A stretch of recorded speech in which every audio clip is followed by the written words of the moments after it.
Welcome to our church. We love our neighbors. Welcome.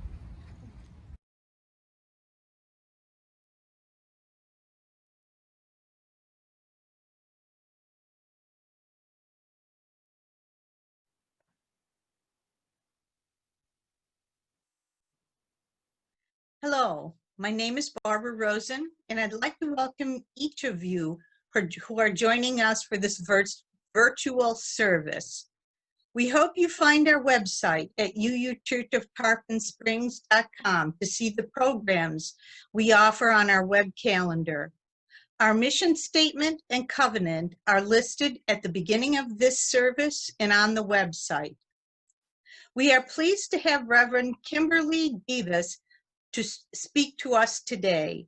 She's a community minister based in New York, inspiring an artful and art-filled faith. She consults with congregations and religious professionals and provides sabbatical ministry support throughout the denomination. She has previously served at the Church of the Larger Fellowship, as well as the congregations of Long Island and Key West. May we now begin our service with these words by David Breeden for our chalice lighting. We light this chalice, remembering and honoring our own tradition and celebrating the rich diversity of traditions among us. As we search for justice, meaning, and purpose, may we remember that justice, meaning, and purpose live first in deeply listening to one another. Bonnie?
Reverend Kimberly now has a story for all ages.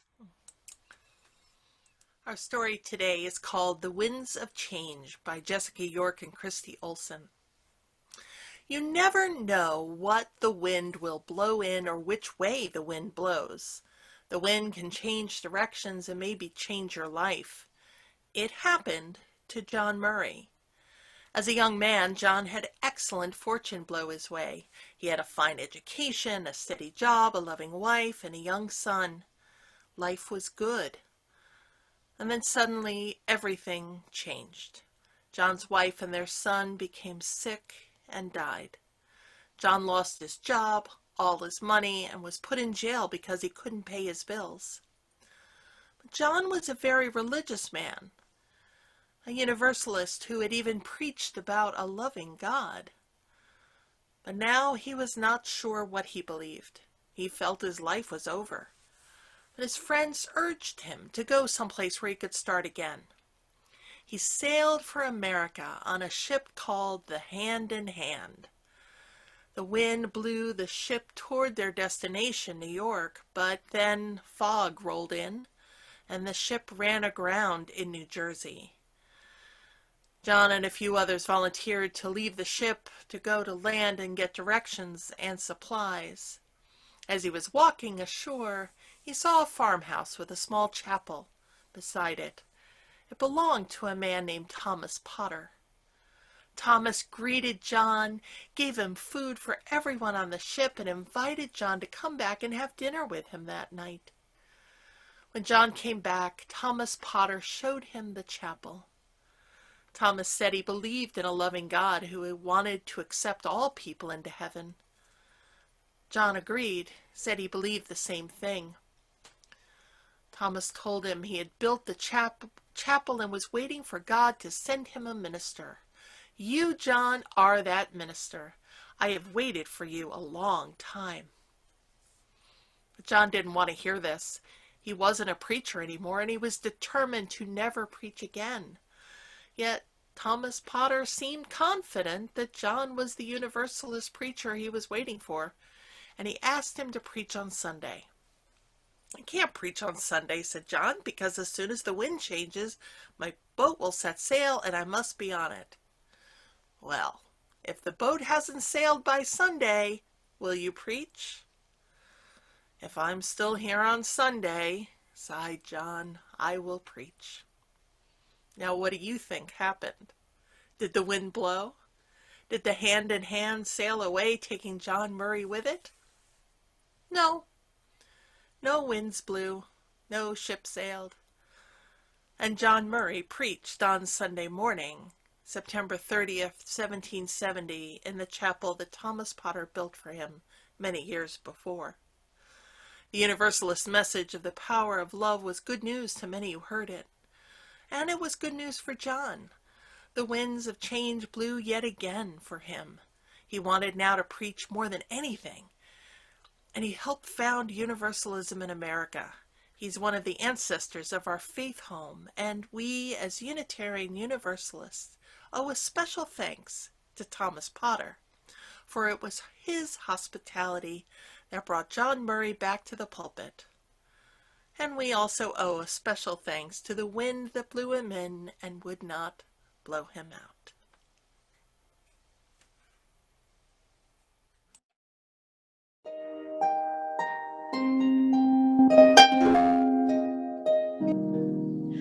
Wake now my senses and hear the earth call. Feel the deep power of being in all. Keep with the web of creation your vow. Giving, receiving, as love shows us how.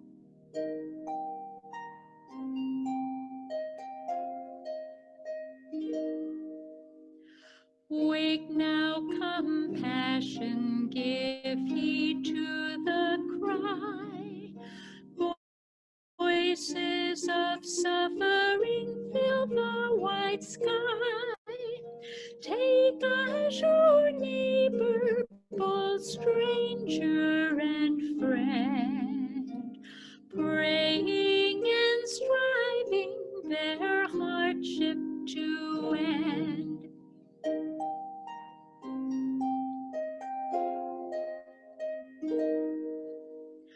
Wake now, my conscience, with justice thy guide. Join with all people whose rights are denied. Take not for granted a privileged place. God's love embraces the whole human race.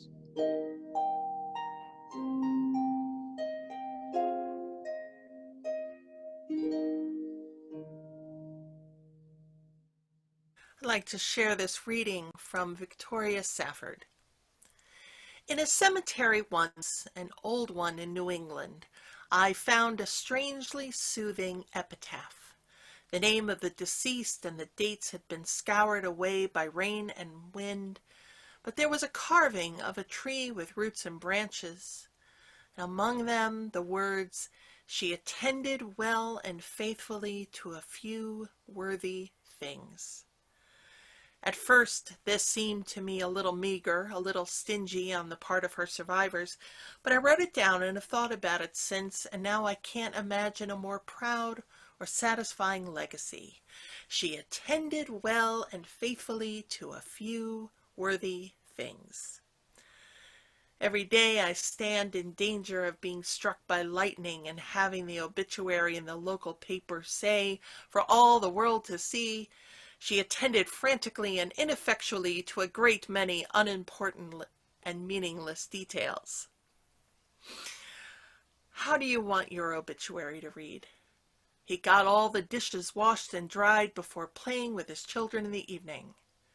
"She balanced her checkbook with meticulous precision and never missed a day of work, but missed a lot of sunsets, missed a lot of love, missed a lot of risk, missed a lot, but her money was in order." "She answered all her calls, her emails, her voicemail, but along the way she forgot to answer the call to service and compassion and forgiveness, first and foremost of herself." "He gave and forgave sparingly, without radical intention, without passion or conviction." She could not or would not hear the calling of her heart. I'll invite you to let those words sit with you as we enter silence.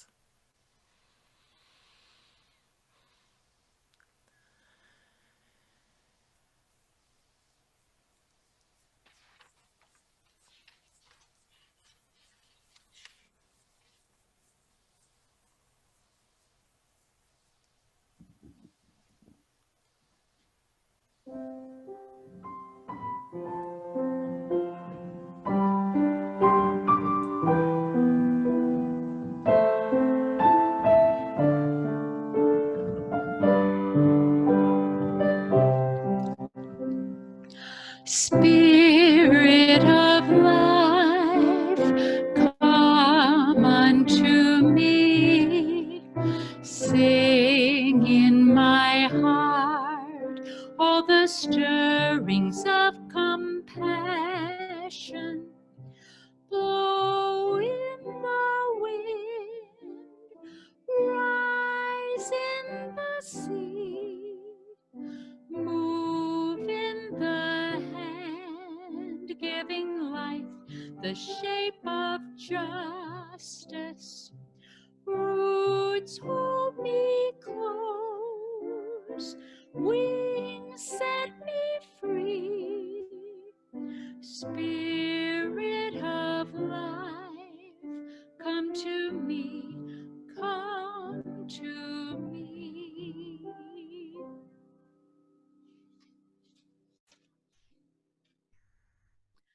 My special music today is a song from our hymnal, For All the Saints. I also play for the Catholic Church, and it's in the Catholic Church's hymnal as well.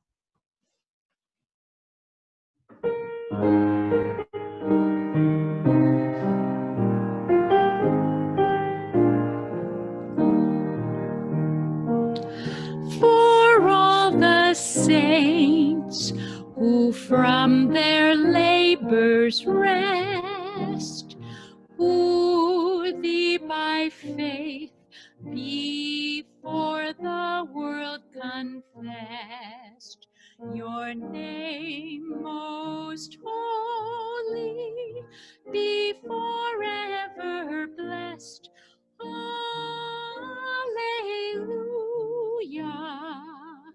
alleluia. You were their rock, their shelter and their might, their strength and solace in the well-fought fight. You in the darkness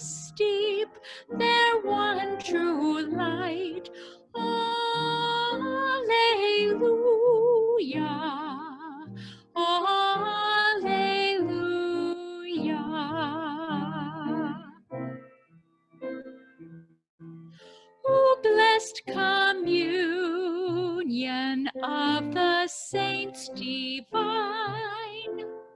We live in struggle, they in glory shine, yet all are one in thee, for all are thine.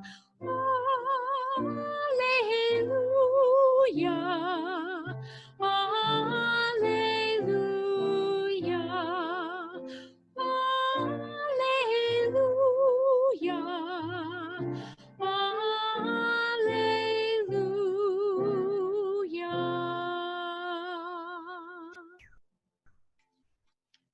It is now time for the offering for the work and welfare of our church. Please go to our website, uutarpon.org, click on the donate button, or send your check to 57 Reed Street. The entire address is right there on your screen. And thank you.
Our message today is again from Reverend Kimberley Debus.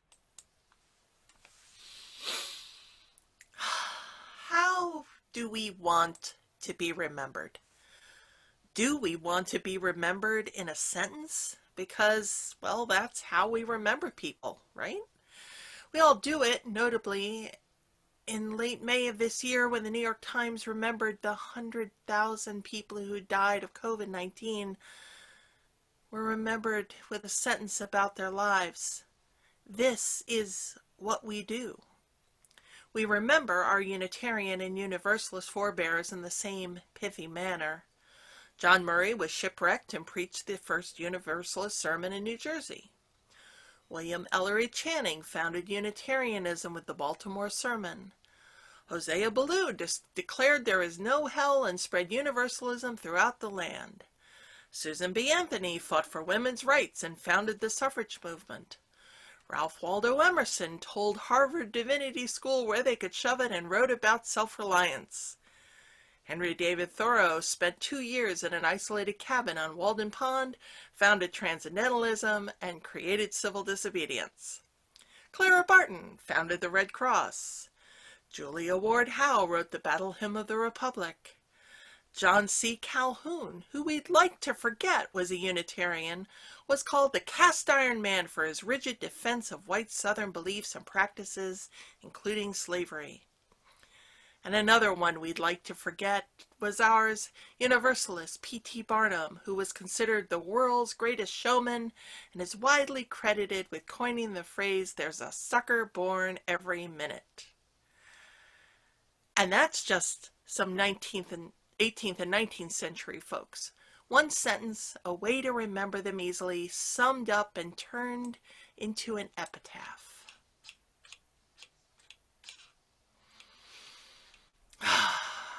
One sentence doesn't do them or us justice.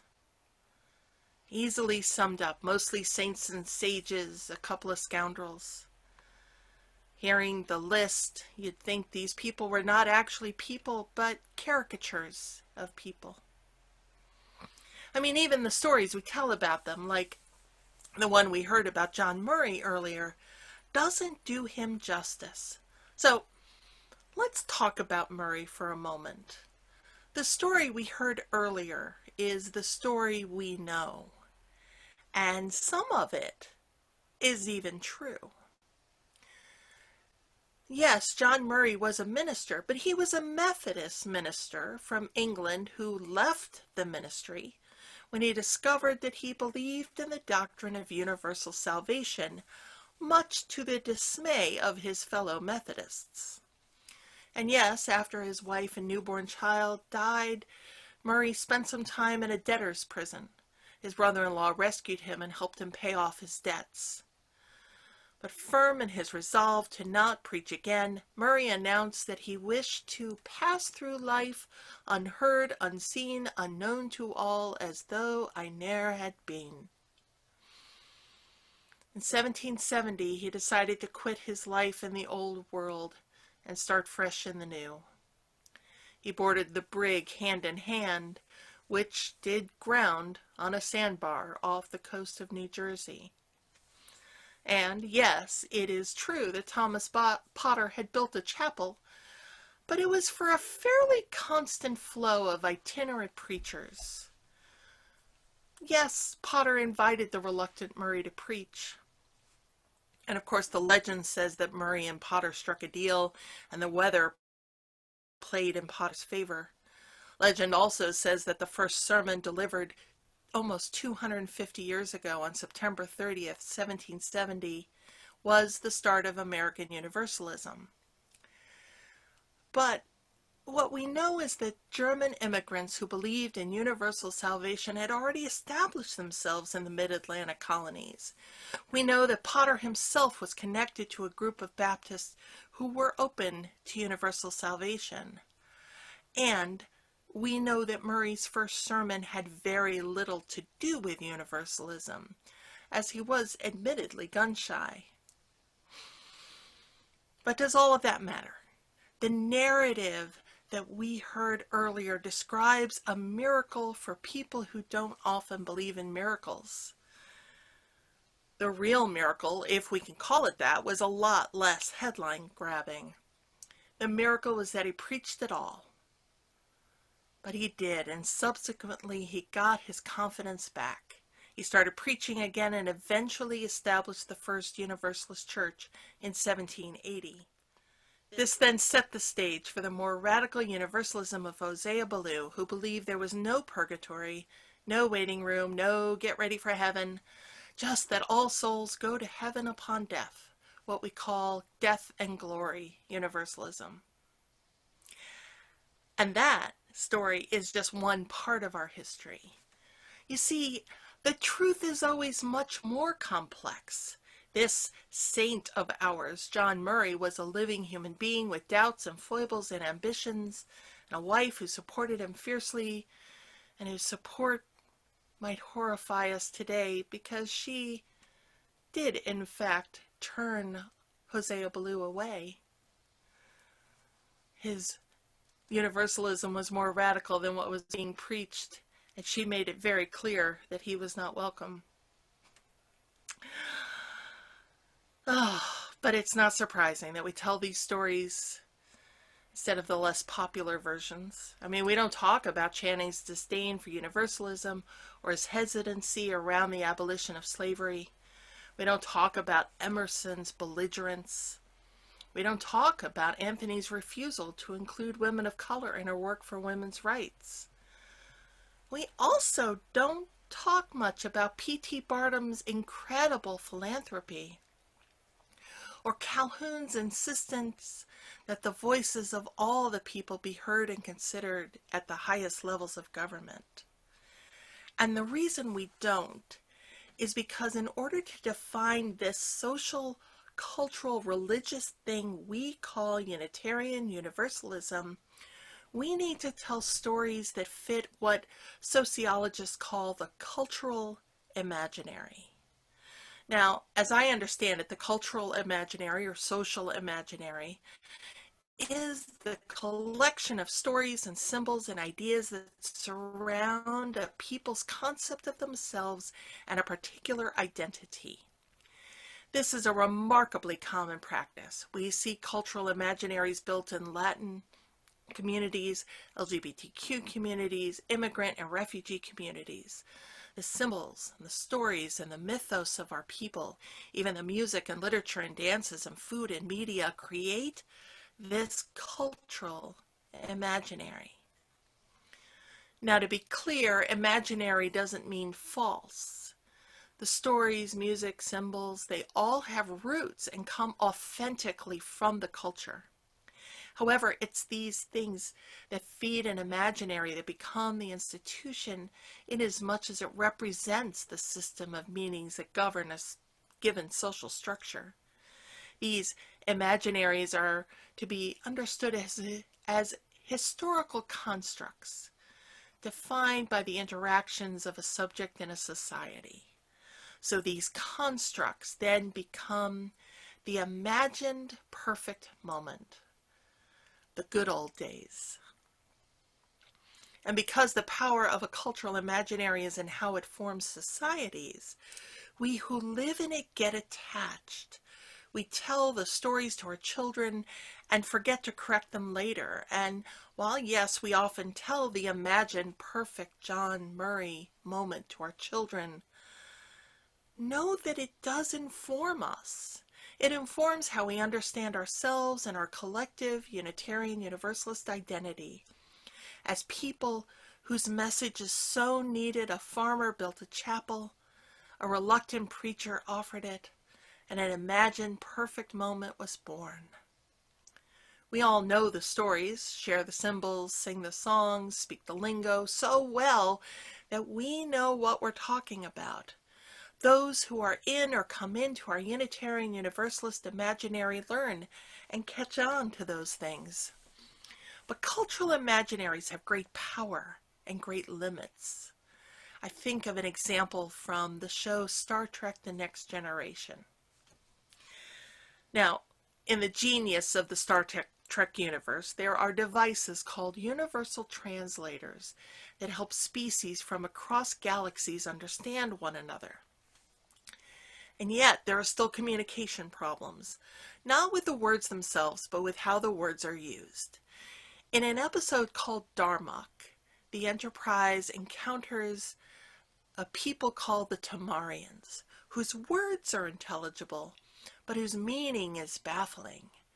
Sentences like Darmok and Jalad across the ocean, and Mirab, his sails unfurled, make up the entirety of their discourse. As you can imagine, the crew is baffled, and the captain is even more so when he is stranded on the planet with their leader.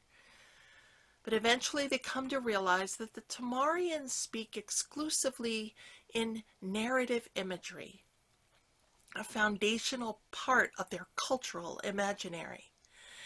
Their meaning is deeply enmeshed in their narrative. As the crew of the Enterprise discover, it is analogous to our saying something like Juliet on her balcony. For us, it portrays an image of youthful romance. But if you don't know the Shakespearean play or its uses in our Western cultural imaginary, you wouldn't understand.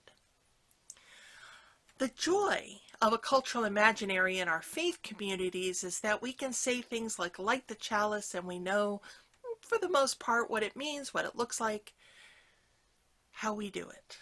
We can say waiting like Thomas Potter, and we know it's a hopeful, although maybe slightly foolhardy anticipation.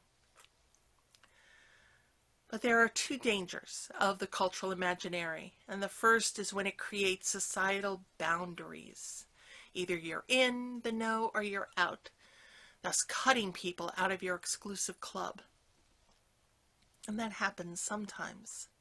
But the second is when the cultural imaginary becomes the definition of how good it was then and how bad it was now.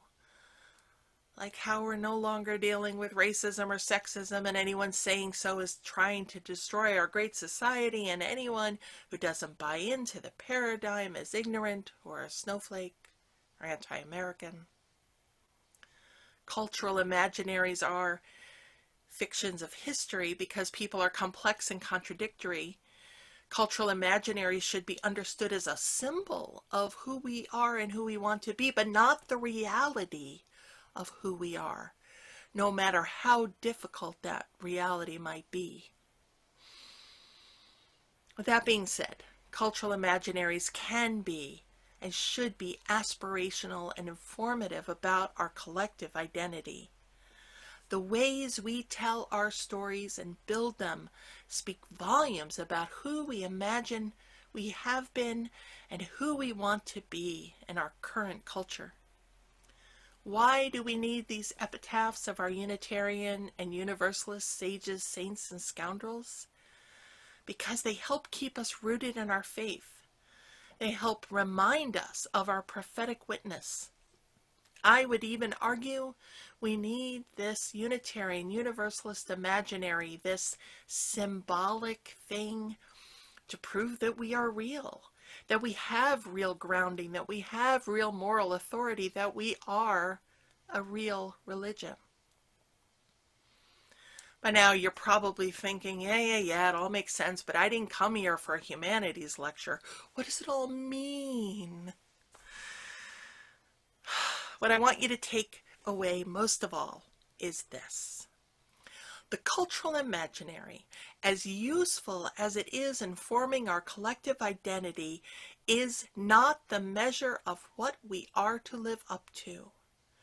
When we remember the story behind Channing and the Baltimore Sermon, or Barton and the founding of the American Red Cross, behind those stories are these complex, contradictory, sometimes belligerent, sometimes just plain wrong, sometimes misbehaving people.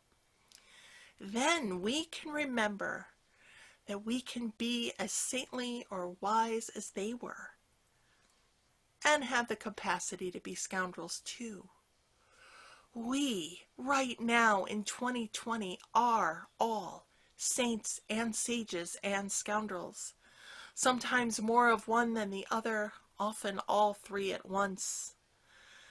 If we only ever see our forebears as some unattainable goal, we have missed the point of our second source, the prophetic deeds of people, and our first principle, the inherent worth of all, because we are all the prophets and we all have worth.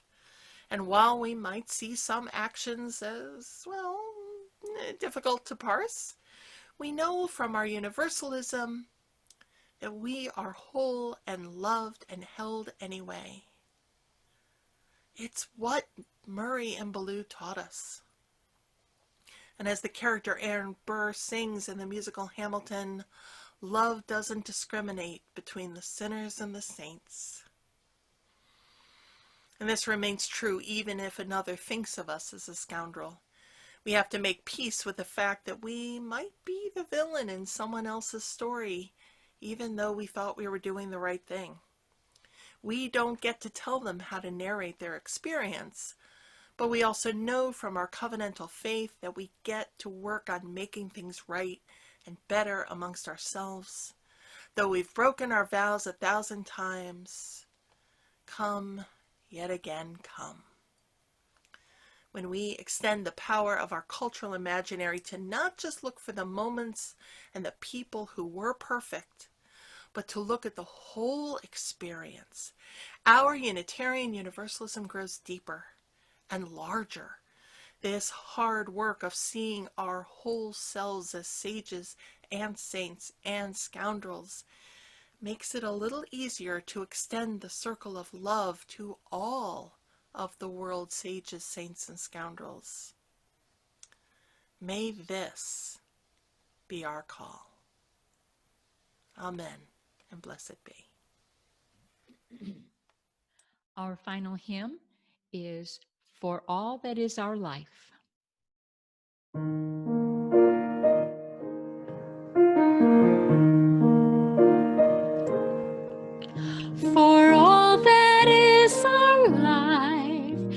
We sing our thanks and praise, for all life is a gift, which we are called to use to build the common good and make our own days glad.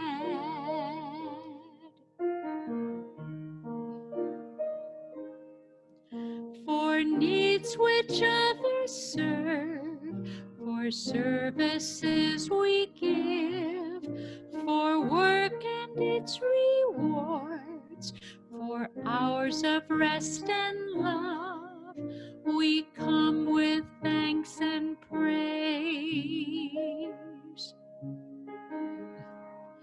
For all that is our life,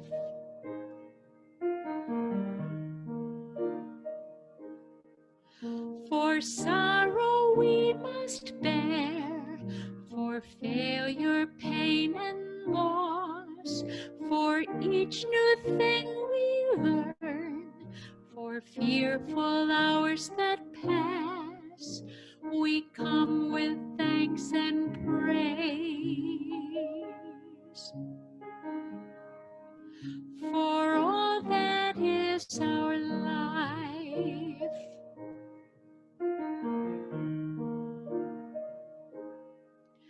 for all that is our life, we sing our thanks and praise, for all life is a gift, which we are called to use to build the common good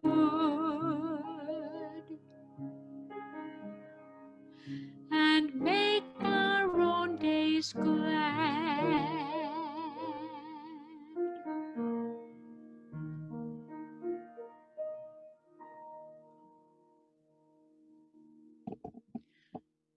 Reverend Kimberly will now offer the closing words and thoughts on our service today.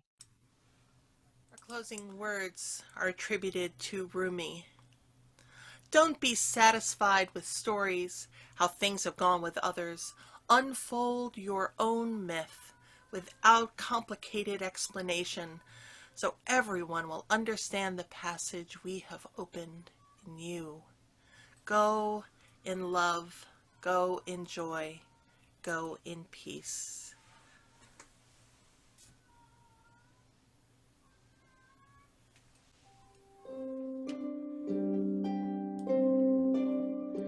Go now in peace, go now in peace. May the light of love surround you.